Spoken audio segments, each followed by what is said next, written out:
When you are working on our mittens, I'm just going to go through a quick little process that I think will help you avoid what I was having happen yesterday.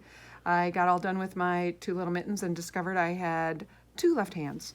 So in order to help that not happen for you, I'm going to talk about what I was doing the day I had really good luck.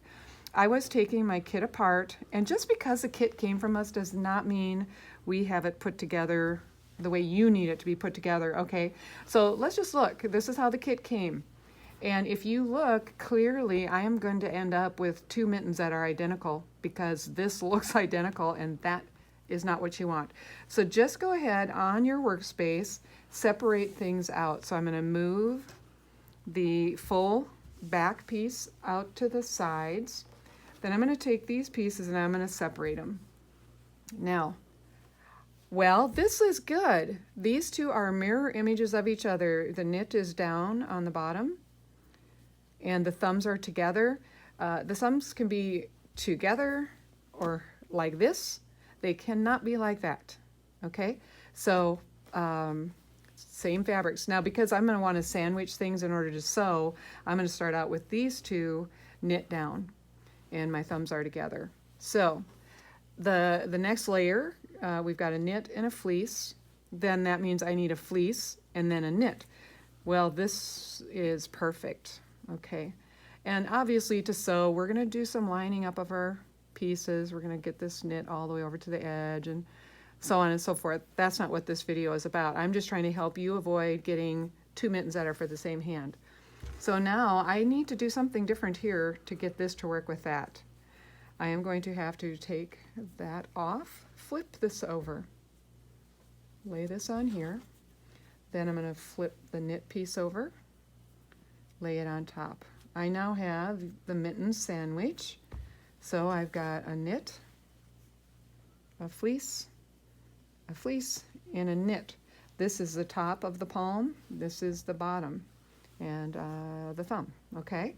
All right, so once that's done, from a sewing perspective, my process would be to take this one and sew this seam, and then once that is sewn, I would take and flip it over onto one of those backs and stitch it and set it aside.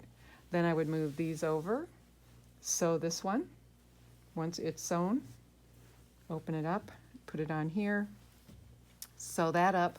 Then once everything is clipped and turned, fold that in, put it inside the other one, and you've got a pair that's ready to be handed out. Okay, so let me just go over that one more time. Your kit is going to need a space to be on your work table where you can make sure that you have got what looks like this. Either this way or this way, it doesn't matter. You line them up the way you like them.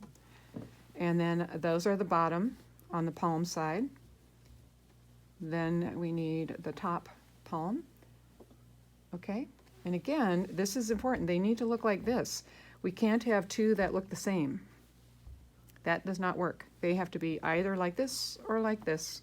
And if you do this on your workstation, trust me, you will do yourself a big, big favor and it will be so much less confusing. Just lay it out like this, okay? This is how that's looking. For me, it was just easier to have my thumbs together, but that is not really the important thing. The important thing is they are mirror images of each other.